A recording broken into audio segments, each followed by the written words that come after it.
street go. This one not day off in mind.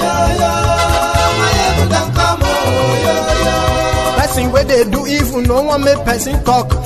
Them say that Mayegun, that man too they talk. He do they talk. Say Mayegun diary, he they hot like pepper. But every day, then they take money in bulk. Woman picking, they the street they hawk. Still them talk say, make we no talk. But thank God say, Mayegun don't come. So my people make you laugh. Mayegun don't come. My people make you shout. Mayegun don't come. Mayegun don't come, man of the masses.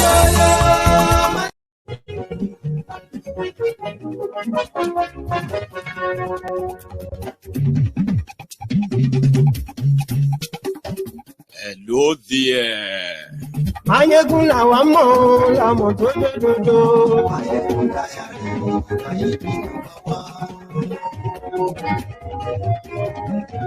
Mayegun la wa mo la mo to dodo.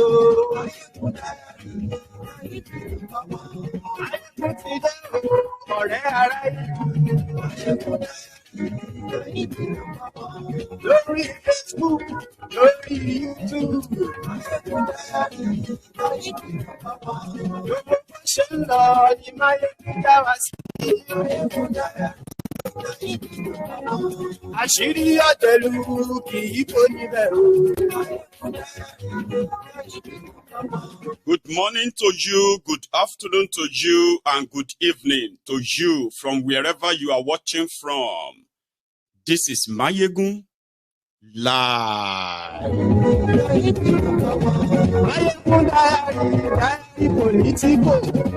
It is going to be another People's Parliament tonight. And if you want to join us, you are advised to use the link, either the one in the comment section or the one in the description. It's not like it's easy to find, joining us live. So you can be part of this too.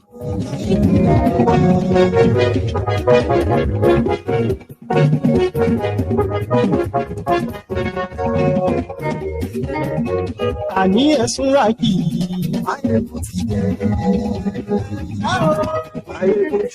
At the day, a lot of people have been asking somehow, like, Mayegun, are you not going to say something about this TB Joshua of a thing? Okay, I'm going to say something tonight. And you are also going to say something too. The People's Parliament.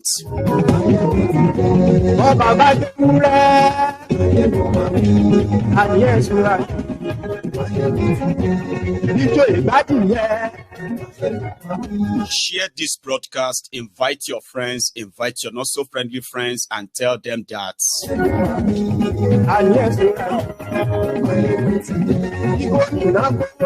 for those of you who want to talk about TB Joshua, like that, as those of you who have opinions about that, the first thing is to ask you is, have you watched the documentary?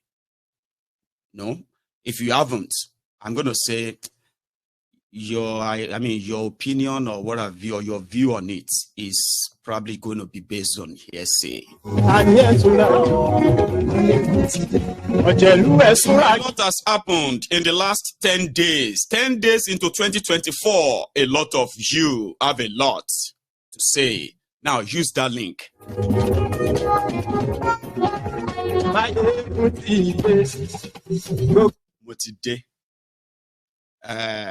So good morning to you, good afternoon to you, and good evening to you from wherever you are watching from.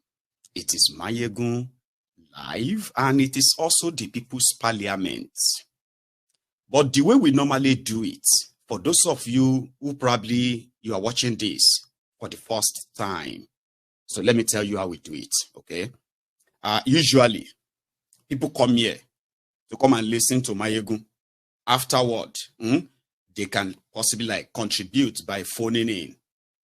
But the difference here is that the People's Parliament is where, everyone can freely express themselves, their views, about Nigeria. So even if you are a Lagos Abobaku, a Buhari idiot, on this parliament, right, you are welcome. In fact, people can disagree with you without going sort of, personal with you. So it's more respectful, it's kind of engaging as well. There will be no phone calls. Now, to be part of that, you have to do few things. The first one is you need a quiet room, okay, where nobody is going to disturb you, right? You need, at least, of course, stable internet, all right? Because you're going to be like streaming. Joining us like you are streaming too, right? Then you have to make sure that you put your face, or should I say the device you are using, you put the camera right next to your face so that we can see your face when you talk to us. And please put on some clothes, okay? It's a serious, It's a serious parliament, and I will see you before I admit you, before everybody will see you. So if I get to see that you are lying down in your bed in the dark, like the normal way you will watch this broadcast, you cannot join it live in that same position. You have to appear serious, like you are appearing on CNN. You know what I mean? But before we get to that part, I usually try to get everybody in the mood. Getting you in the mood is to give you, in brief, right, the current happenings, updates, catch-ups. This help people to say, oh yeah, that's what I wanted to say. That's what I want to talk about. I'm going to join. And you only have about 5 minutes, 5 full minutes to tell us what you feel like. Now, listen to this. So what you want to talk about may not kind of be in any way related to what we are talking about now. And what you want to talk about as well may be the same that somebody else is talking about, but you want to, this is your view now, so you can also still join. And I advise everybody who is interested to join early because it gets busy. And the moment it gets busier, you may just be on the queue and you may never participate before the time runs out. So I advise people to do that. I'm doing this because this is our first People's Parliament in 2024. And the last time we had one, some of you probably who recently joined, you probably saw this clip brought you onto Mayegun's Diary Politico, yeah? This is a throwback, the last People's Parliament, one of them that actually got the attention of a lot of people. Remember Sekou? One circle is like I've put them upside down. And me being a Pan-Africanist, I have followed through most of the political activities in Nigeria. So that's what gave me, just to give you a background to who I am, so that I will be able to make analysis on the ongoing issues in Nigeria. Thank you very much. Please. Yeah. So I tried learning Yoruba, but I did not. I speak Hausa perfectly, because when you live in the north, Hausa is the common language there. So next to it, because I live in the middle belt close to Kwara State, so you have Yoruba language, but the Kwara people, sometimes some of them speak Hausa as well. So my Yoruba is not good. So what I want to speak here tonight, Mayegun, the issue of Nigeria. I'm from Liberia, by the way. The name of my country is Liberia. And if you know Liberia, Nigeria helped us in the 90s when we had civil war in our country.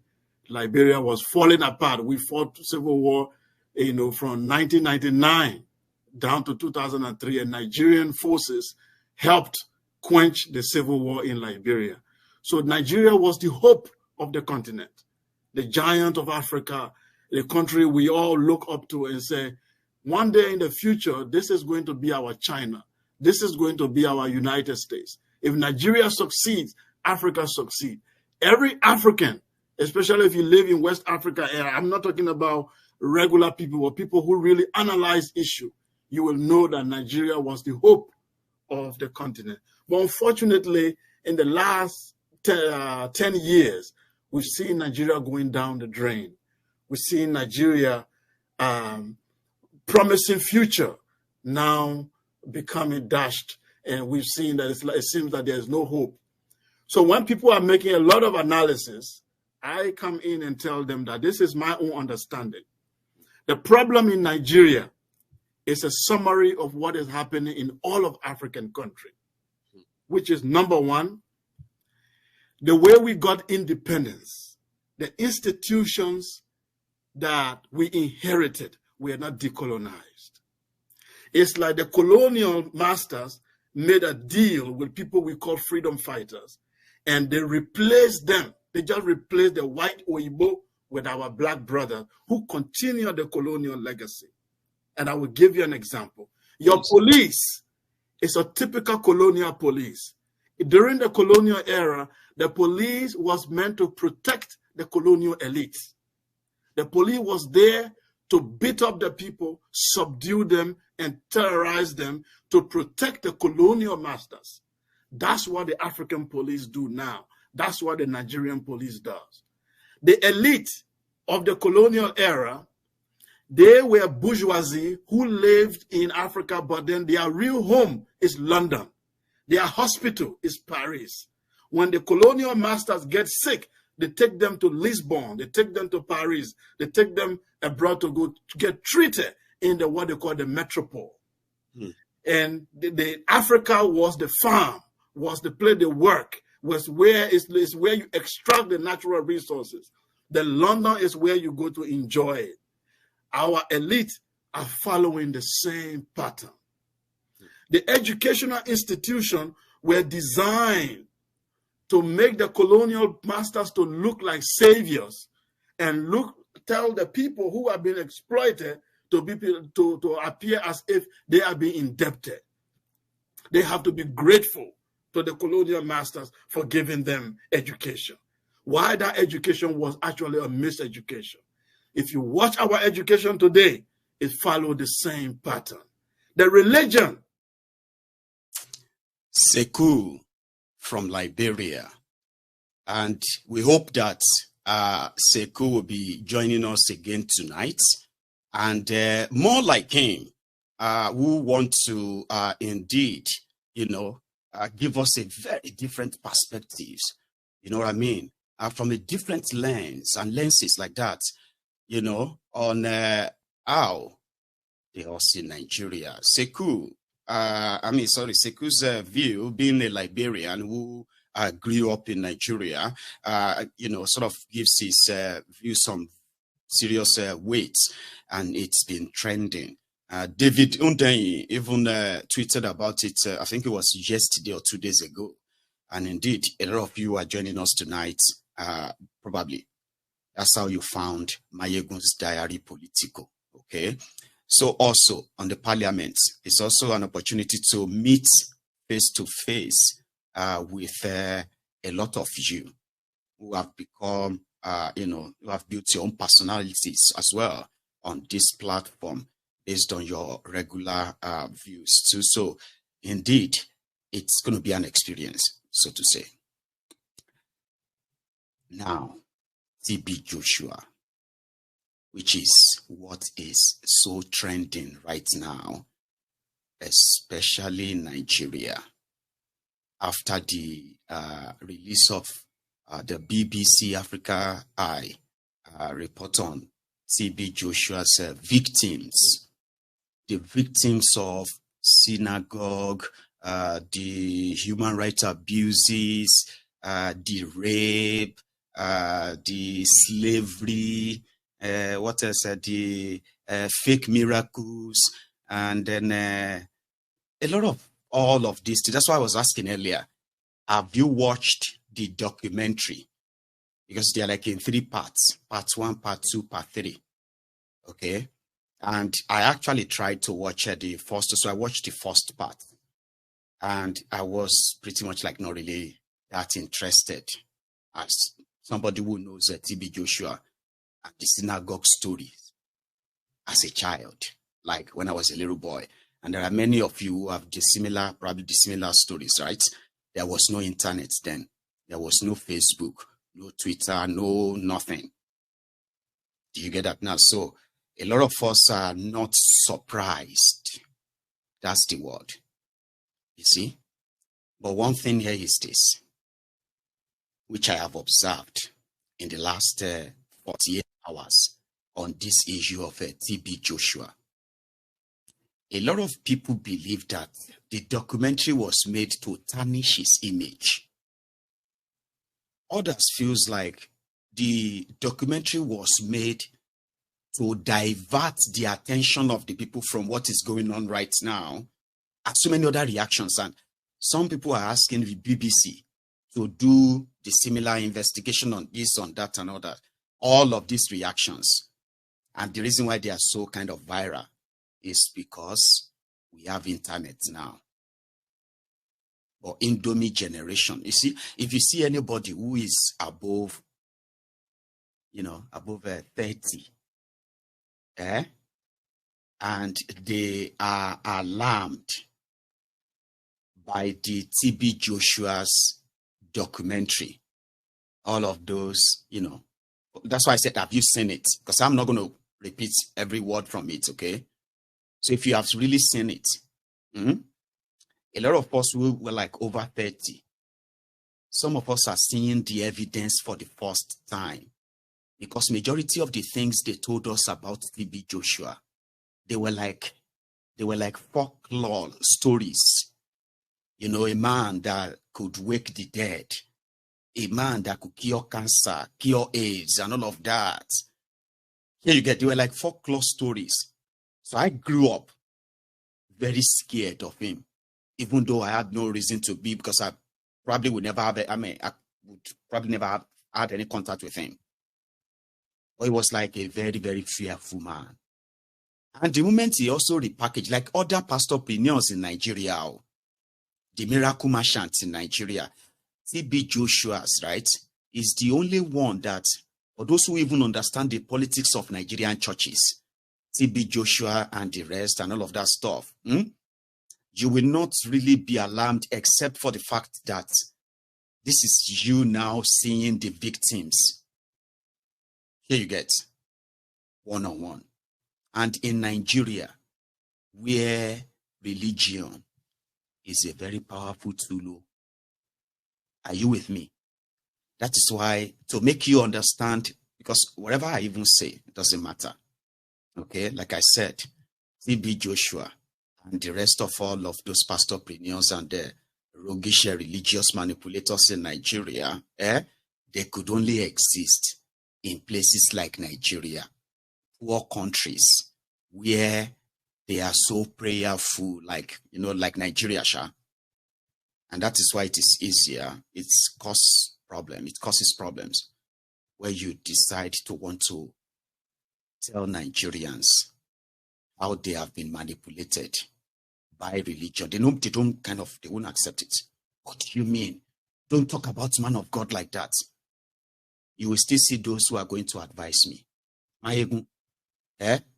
Majority of the things you don't know about this TB Joshua, I will advise you to stay away from it. And that kind of annoys me.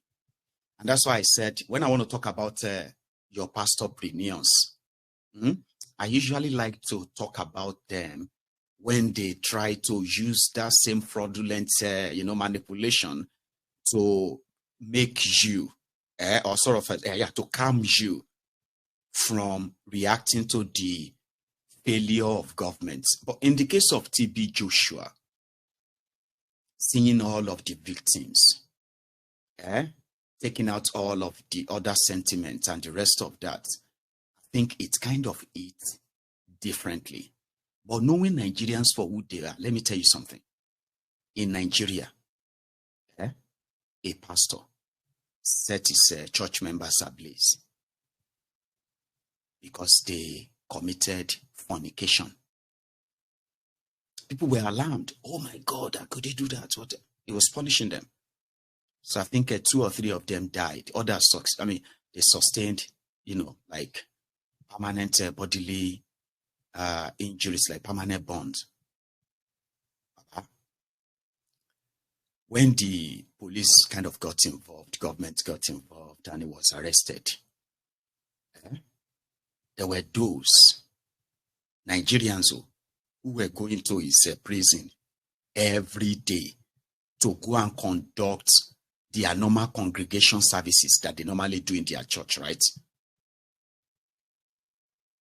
There were those that have been called Jesus Christ in Nigeria, like they have been like people who woke up there. So the part of TB Joshua, which indeed, for anybody who is human, to remove all sentiments and what have you, because he is dead now. In June, it's going to be 3 years that he's dead. But when we were younger, you see accusations like this.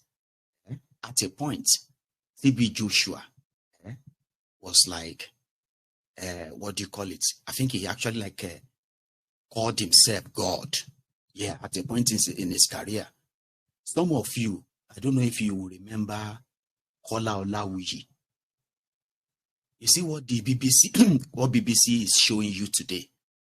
Koolunomics already showed it to us 30 years ago. Or more than 30 years. I mean, sorry. No, like more than, more than 30 years ago. Koolunomics. Come back. You get that? But the only thing is because in Nigeria, nobody really investigates all these accusations or allegations. And if you are victims, nobody will believe you. Do you get that? Nobody believes you. And that because of that, you will be in Nigeria as well. They blame the victims. Why didn't you talk? No, people, this is not new. A lot of people are saying this for the first time, are thinking, oh, why didn't they say all of this when he was alive? They've always been saying it. You, the Indomie generation, you probably just have. And then for others, this is the first time people are actually seeing documentary of the. And if you go to majority of all these religious centers in Nigeria, both Christians and Muslim, I'm not joking, you will see different subjugation and all of that people have been subjected to. But because some of them are powerful, what have you, right? Even when you make the allegation, nothing is done. And when nothing is done, it's probably just going to come out to be like, it's not true. So that is why, for somebody like myself, on the issue of TB Joshua, okay, and some other things said, all right, the abuse of his own daughter, using women or using young women, okay, to recruit other young women. That's not new in Nigeria. They do that all the time in those places, don't they? Well, all of you can probably continue to pretend. So TB Joshua around that time, it was some sort of even feared by those ones you call the GO today. When we were growing up, it was like a lone ranger, because they believed that he had this very powerful. He has a very powerful hypnotizing juju kind of but it's called power, Holy Spirit.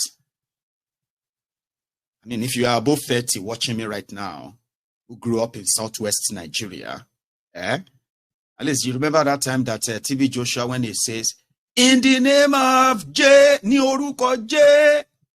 And they said, no, he doesn't call Jesus. I don't know if some of you are old enough to remember this. Allegations upon allegations, fake miracles upon fake miracles, and all of that. There are people who have also said his church saved them. Okay? And there are those, apart from church miracle and all of that, there are those that will tell you that he is one of those, the churches with the biggest philanthropic outreach. Like he did this, he did that.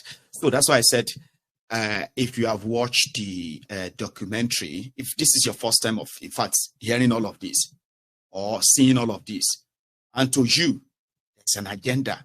I'm not saying there is no agenda, or don't get me wrong, because I can't speak for you, but I can only speak for myself. But if this is your first time of seeing all of these things or hearing all of these things about TB Joshua, and you are like, well,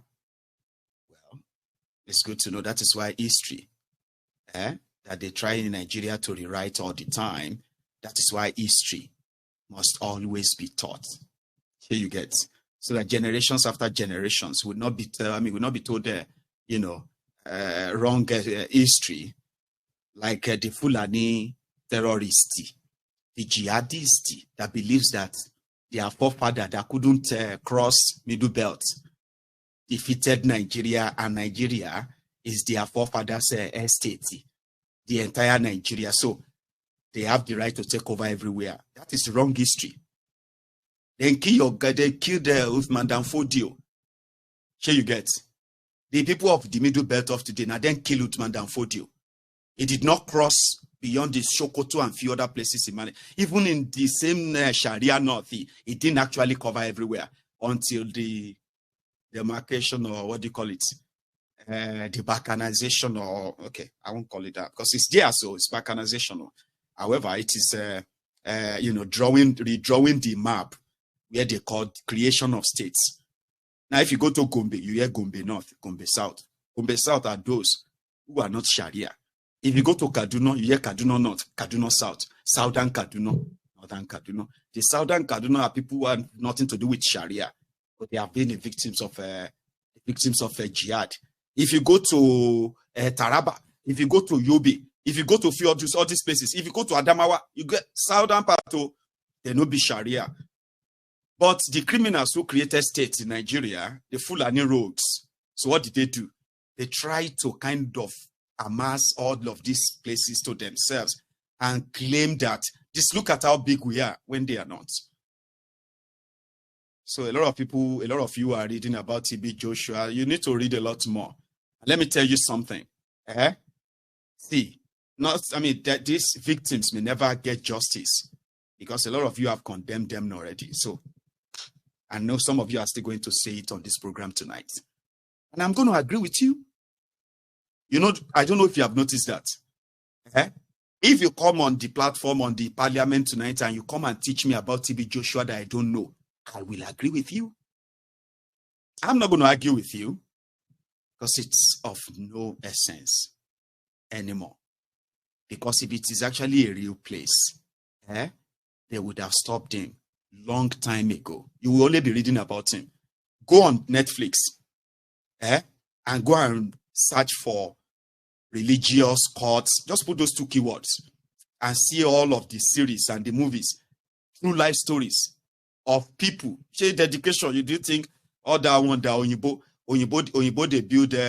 they carry pom to build church because TB Joshua felt like his own forefathers were enslaved. And because his forefathers were enslaved, it will make those Onyibos walk like slaves too. Somebody who was closer to him said it, who appeared in most of his videos said it. And you, we probably have no contact with him. You disagree. It's okay.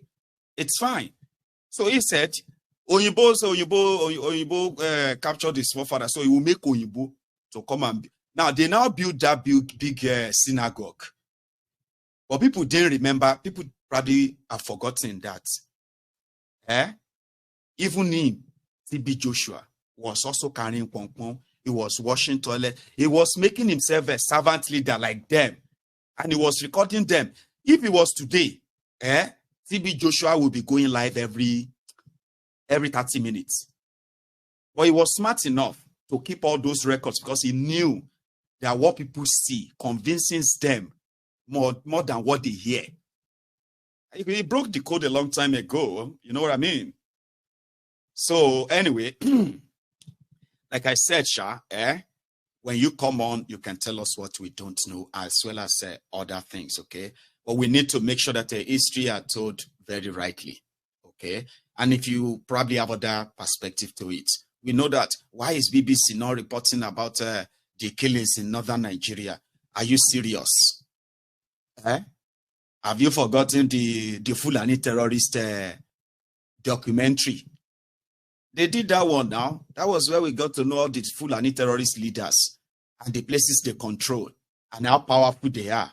in northern Nigeria under Buhari. I don't know if you have forgotten that anyway. But some of you are saying that, why are you not investigating about this or that? Listen, when you have access to information like this, sometimes you probably just have to process it and be like, okay, if I have anything to pick from this, right? Are there any crimes committed? Apart from the fact that people personally volunteered, because the issue of being hypnotized or being kind of controlled and all of that, you can't really prove that. Or you can prove assault, you can prove rape, you can prove all those things. Those are crimes. Here you get. So when you look at them and you look at the victims, and you probably try to sort of, leave all this your emotion and just breathe in, breathe out, like that, and just imagine if any of them is your relative and you are not a religious fanatic. Because there are people that don't mind, though. Let them kill all my families are evil people. Pastor Joshua saved me. Do you think there are no people who have things to say about Adeboye? Or about other scandals within their own RCCG that they have managed enough to cover up to this moment? But when you look at what religious cultism does to the people and their victims, what you should look mostly is, are there crimes committed? Here you get. So in in places where, you see cult people who are killing themselves, they tell everybody to kill themselves. Some are waiting for the end of the world.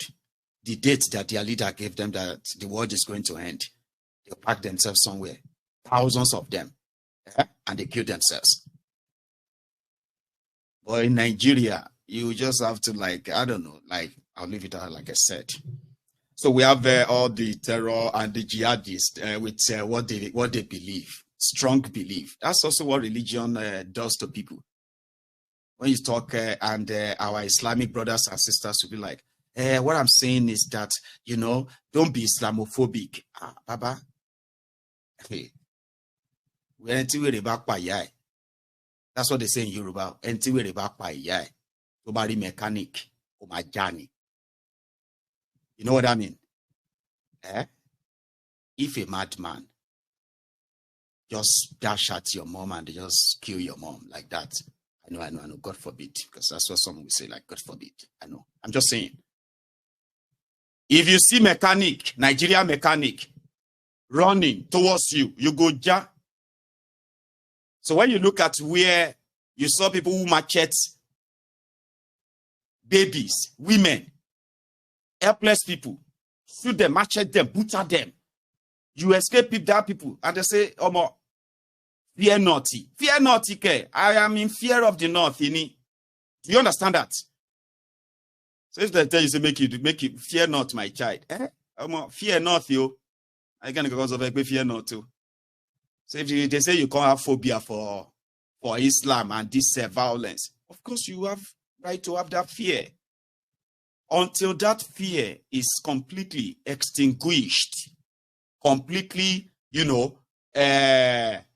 neutralized, everybody will still have that fear, especially those who have seen fire, death, innocent people killed. So yeah, some of you may have what you have to say about that. I've kind of chosen few there, okay? So I'll leave the rest to all of us who are going to be the parliamentarians. I've started seeing some of the parliamentarians already settling.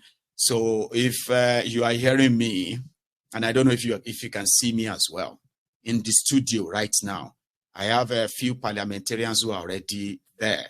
I advise that please put on your cameras and then mute your microphone, okay, until you hear your slot, and then you can make your contribution. So if you don't mind, just to kind of further get us into it, okay, some part of what Sekou also said last time, just for you. Evolution. The colonialists were in bed with the religious masters. They tell the people to calm down. In fact, our traditional rulers, some of them were compromised. Those of them who refused to compromise were removed from their throne. If you compromise with the colonial system, then you remain on your throne. Today is the same thing. Our traditional leader have to compromise with the men in Abuja. The unknown forces in Abuja, in the capital, they have to connive with them to destroy your destiny. Now, all I'm saying here is that the colonial system continues, but it has just changed face. It just have a black face on it. So I say this to tell you, when people say, let's divide Nigeria, let's break up the country, let's have a Yoruba nation, let's have a Igbo nation. As a Pan-Africanist, I'm sad, because our philosophy was to create a black United States of Africa. So when we see now that a country like Nigeria cannot survive, that means that our theory has been debunked. But here is what we tell people. It doesn't matter if you divide Nigeria today into 7 countries. The same elite who are in bed with London, who are in bed with these forces in Europe, they will be the same elite who will take over this country. Example, South Sudan and Sudan. Did South Sudan become better after they broke out from Sudan? I don't think so. Many countries are broken up in Africa after independence, but it was the same elite who were transported to those new countries. The main people who wanted actual freedom were killed, were removed. Those who wanted real transformation were replaced with the bourgeoisie. Then the second thing I want to say, the forces, the internal forces that are working in African countries are against the people. If you look at Nigeria very well today, you can determine the future of Nigeria by looking at the forces that are controlling Nigeria. What are these internal forces? One, the religious group. I grew up in northern Nigeria. I went to school there. I was born a Muslim. I studied the Quran. I went to, if you have been to Niger State, Mina, if you know the institution called IET, Islamic Education Trust in Mina, controlled by Sheikh Ahmed Lemu. Those are the people that brought me up. They gave me scholarship. I went to that school in New Horizons College. I graduated there. I learned the Quran. I was a Muslim until I started traveling, and I decided to put religion aside. What I saw in northern Nigeria is that these people were colonized twice. They were first colonized by the Sokoto Caliphate through the Islamic Revolution. They were still under that colonialism, then the British colonialism came. So they are not in alignment with you in the South. You don't understand. They are operating under 2 influence of colonial culture that they have inherited. One, they inherited an extreme version of Islam called Wahhabism, which even Saudi Arabia is trying to abolish and embrace modernity. This northern Nigeria inherited an archaic, outdated Islamic view that came from Baghdad and Saudi Arabia those days. They inherited it. And it is very much entrenched in their culture. They do not believe in Nigeria as long as they are not on top. As long as Islam, though, for them, the vision for Nigeria is for Islam to triumph. That's the understanding for them. The destiny of Nigeria must lean toward Islamic revolution. That is the elite, the agenda. I'm not talking about the ordinary people on the street. They don't know what's going on. But the elite revolution. The colonial. Yes, thank you very much there, Sekou. If you are watching, I mean, I don't know what time it is now in Liberia, and if all you have tonight is just to watch and not much a chance. But I have here the early birds. Okay, can you let's see if we can keep the microphone muted, please. I will check from this end, by the way. So yeah, thank you very much. So I have all the early birds so far. And like I said, there is no point in getting mad with me in the comment section, okay, about TP Joshua and the rest of them. See, to me, okay, they are mostly charlatans. In fact, there's nothing like that, you know. Majority of them to me are charlatans. And because people's faith, with my own experience with Nigeria and Nigerians, people are more afraid of their pastors or man of God or even imam or sheikh than they are scared of Allah or God. Here you get. And some of you fanatics, I don't expect you, all right, to agree with me on that. But that is my view. And it is not just about your TB Joshua, okay? And let me tell you something. Another mistake you should never make is to believe that when somebody is dead, they will suddenly turn to a saint. That is another idea that some of you would need to kind of drop, okay? Look at me seated here. You know what they say? They say when you are alive, at least do good so that we won't have to lie at your burial.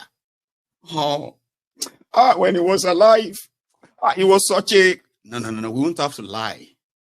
So if you die as an evil person, that you are dead, let us respect the dead. Respect the dead, respect your foolishness in it. So you get that kind of thing, right? That is my own theory and philosophy. And you don't have to like me for it. Because you don't owe me anything. Somebody like me is somebody who is like, I'm not entitled. You do not owe me anything. Here you get. But that is just my view, okay?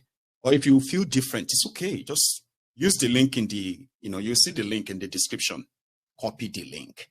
Go to a quiet place in your room. And join us. Okay? But I will advise you, when you join, like if the Spirit leads you to join us, for your own sake, you would have to comport yourself, or else your size stay here. No matter how old you are or how young you are, I have the size for everybody here. So I want you to remember that, for our sake. Or you don't need to be ranting in the comment. Just use the link and join us, okay? Come and tell us what we don't know. And for the early birds, such a pleasure to see your faces again. And if you can hear me very clearly, I wouldn't mind if you can just do like this so that I can know that brilliant. I can know that the connections are all working. And just a quick one to our viewers, okay? Sometimes people feels like maybe it's either I am talking over somebody who is talking or they are talking over me. Let me tell you this. As you can see, everybody is joining from all over the world. Everyone's network is different. Now, the whole connection and the processing of the whole connection and then streaming them out still borders on network connections and all of that. Sometimes they might pick the voice late, which simply means that if they can't easily hear me, we may talk over ourselves. So it may be a little bit awkward. Just know that it is not mostly intentional. All right. The only time I will likely try to kind of talk to stop someone is if they are running out of time. That is when I call your name. And when I call your name, it's just me saying, oh, you are running out of time. Now we need to go to the next person. And then you can quickly round it up. Okay. So I have to say this because some people find this like, some said it is rude. Yeah, that's what somebody told me. They said, Mayegun, there is something you always do. It is very rude. Speaking over your guest. I don't speak over people. If the network or the connection detect and everything have any little delay, please, I think I should advise us ahead of time, okay? Just think about how many things being connected right now. Just to make a single presentation on your screen. Think about that. So having said that, once again, my dear parliamentarians, for those who are already here, and I believe those who are ready for us.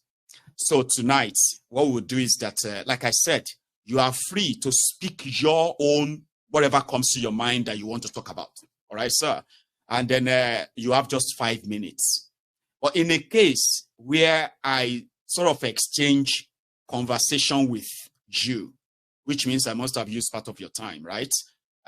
You probably will get an extension for your time. But the moment I raise my hand like that, that would be me telling you to, if you can round it up, that would be great, so that we can go to the next person. All right. So our time is 5 minutes each.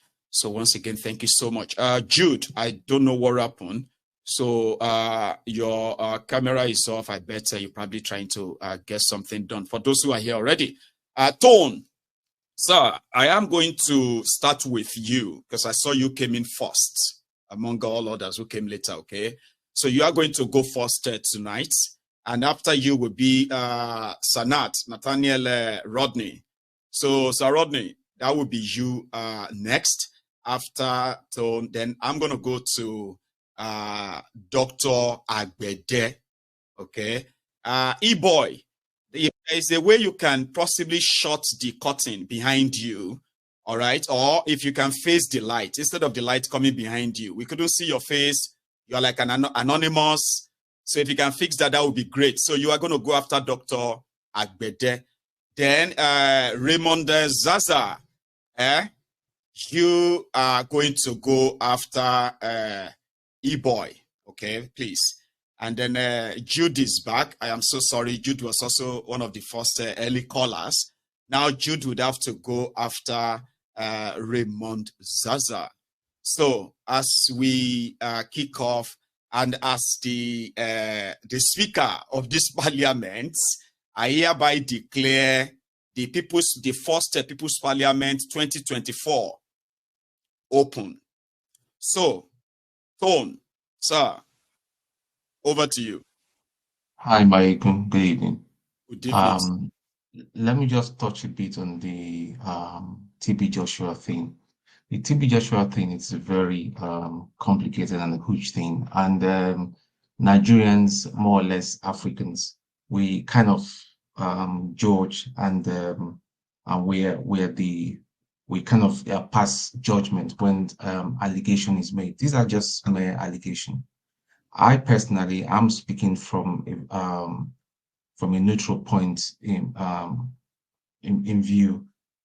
I don't think from what I've heard, because I've tried to, I watched the documentary and I watched the other comments that other people have made, people that have been with him, other neutral people, persons like me and all that, and heard from the church.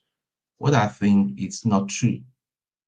Those things are not true. And the question now to my mind is, why at this point in time in history that BBC have done this on an African pastor?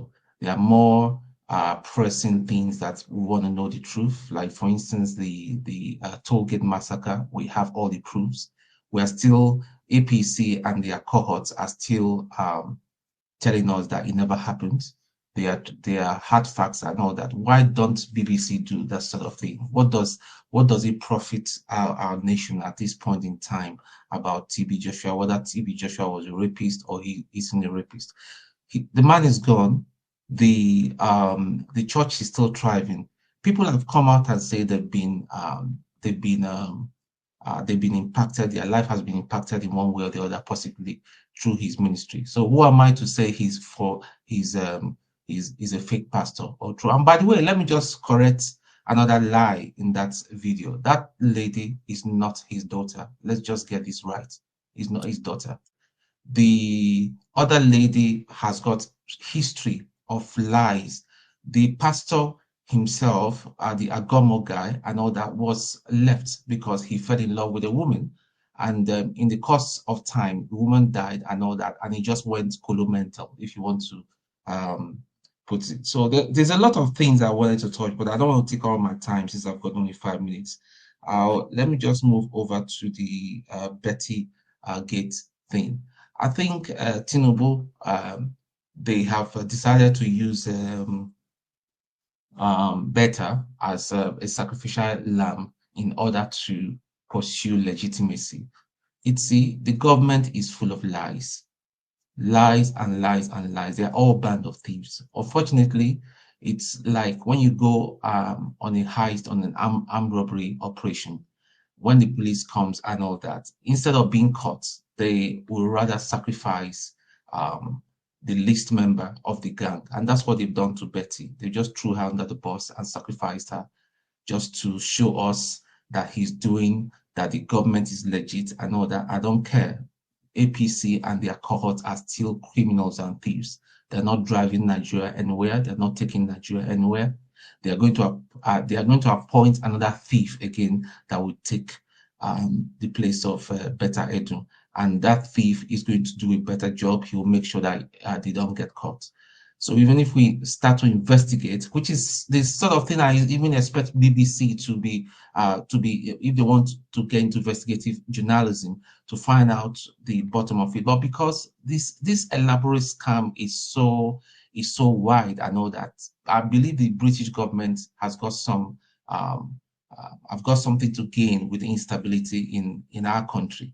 So all this thing about one pastor, one doing this, see, that is a private life. If he has really done those things and we do not know, and his line is left for him and his God. That's my thing. Rising Fulani jihadist thing and all that. I believe there's an agenda. There's just an agenda that we are all of us are just sleeping. I know that there's a grand agenda, and we're here cussing out each other, fighting each other. No, there's a grand agenda. So that's my take for now. Thank you. Thank you so much, Tone, for that. I really, really appreciate. So let's go to the next parliamentarian, which is going to be Nathaniel Rodney. Sir Rodney, please. Good evening, Mayegun, and good evening to the parliamentarians tonight. Mayegun, Happy New Year once again. And thank you for the great job that you are doing. Let me quickly talk on this TB Joshua issue. It takes a personal conviction to either believe or not to believe. For me, as a person, I never believe in TB Joshua. I never. And every pastor that I've associated with TB Joshua, this character also may be found in them. So for BBC to come and start telling us this issue, I have known about this because there's a lot of testimonies how people have been victims of this TB Joshua stuff. And don't forget that one former president of Ghana was a victim of TB Joshua. Sonny Okosun was a victim of TB Joshua. Dana Mokachi, a lot of them, even Buhari, late Buhari was his customer. There's something that was going on there that has been wrong right from time. And nobody should counter that. But people's faith will determine the side they will be. And BBC coming to come and to tell us what is going on. Now, it's like they want to divert the attention of Nigerians towards this stuff so that Nigerians cannot think well about their proper situation. And let me go back on this. This same Bible the British government or British people gave to us is not a completed Bible. And most of the things they wrote in that place, because I have studied the Bible for over 30 years, most of the things they wrote there, those things are not correct. They are not correct. If we want to get the genuine Bible, we have to go to Ethiopia, because Ethiopia is one of the African nations whom these people do not loot. So we'll go back to Ethiopia Bible and see the facts there.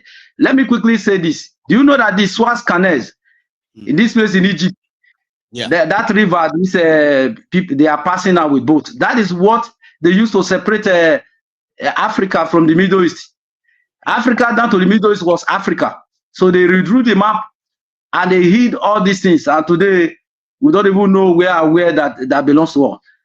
Even the Jerusalem they are talking about, it was a land that was occupied by African people, black people.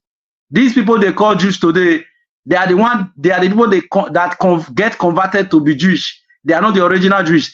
The original Jewish are we from Nigeria, Yorubas, Igbos, and so on. And people should ask on Neofife, this thing on his forehead, he should tell us why is he wearing a cap that look like Pharaoh. So most of these things they hid it from us so that we will never know. And what they do is that they use the Bible and Quran to exchange their colonial affairs, to give us a narrative which we will believe, and to forget about the evil they did against us during colonial time. I'm not saying that Bible is not real, but we should go beyond what they gave us, because this one they gave us, it was professors from that university from UK, Oxford, and the rest that wrote this one they gave to us. So it's not part. Most of it is part of it is not real. So I will quickly speak on this invasion by these Fulanis. As some of our people has already said in your program, like that man that spoke before, the weak people from the Yoruba side, that is what these Fulanis are using to penetrate the Yoruba side, because their agenda is that they want to take over everything, and Tinubu is playing that game for them now. I saw Bajamila was praying in Saudi Arabia. Let Bajamila tell us what is written in that stone. I'm not saying it to defame their religion. What is written in that stone? So after he prayed and finished his prayer, he go back to Aso Rock, while the Fulanis who are being inspired by that stone in a perverse manner, they will be killing Yoruba people, killing every person to take over our farmland. So this religion they give to us, a lot of our people are sick from it, whether they are pastors, whether they are imams, whether they are politicians. They use it to twist our head for we not to be able to focus and to know what is wrong with us and correct it. Rather, how can Bajamila be praying in Mecca before he get to Fulani are invading our community, killing our people? So it's a complete perversion. So that is that. On this better Edu and so on, Tinubu government inherited Buhari government. So what do we expect? What do we expect?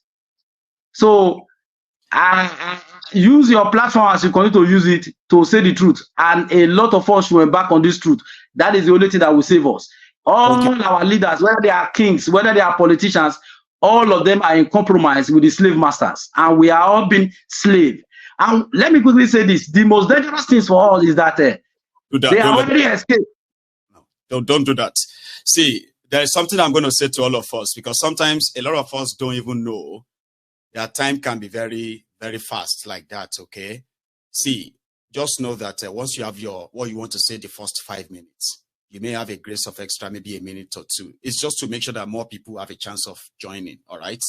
I understand that it may not be enough for what you really, really want to say, okay? So if you have to arrange them before you join, that would be great, all right? Or please, the moment I kind of say something, I'm expecting you to round up. That is not the moment I'm expecting. I mean, I don't expect you to remember anything after that. That should be you. You know what I mean? Please, I beg of all of us, okay? So that we can have enough people to contribute tonight. So I think it is now the turn of Dr. Agbede, I believe. Sorry, who is next? Doctor. Right. Nat, I know you can hear me. I am so sorry, all right? Because if I don't do that, other people are going to say, oh, but you let him, you know what I mean? Like, please, I apologize, by the way. So, Doctor, can you hear us? Yes, I can hear you very well. Can you hear me? Yes, sir. We can hear you, sir. Please. Okay. God bless you. Mayegun, God bless you. Yeah, once again, Happy New Year, Mayegun. Happy New Year 2024 to you and to all the members of the Temple of Truth. Happy New Year. And also to Bola Ahmed Tinubu, the president of Nigeria, too. Happy New Year. And I will use this medium to say, Bola Ahmed Tinubu, you have indeed started this year very well. This better edu issue and the Olubumi Tunji Ojo issue, both of them must be fired. MUST must be fired. Both of them must be fired. And if truly you, Bola Ahmed Tinubu, wanted to curb corruption, because this year, 2024, is a year of no nonsense, a year of a corruption-free nation, Nigeria, a year of corruption-free nation, Nigeria. And you, Bola Ahmed Tinubu, the president of Nigeria, if you want to show examples, therefore, you have to come and clear your name, clear your name before the United States Senate, Congress. Because then the position Atiku Abubakar got from CSU last year, October, indicating that two people using one social security number, which is a grave offense.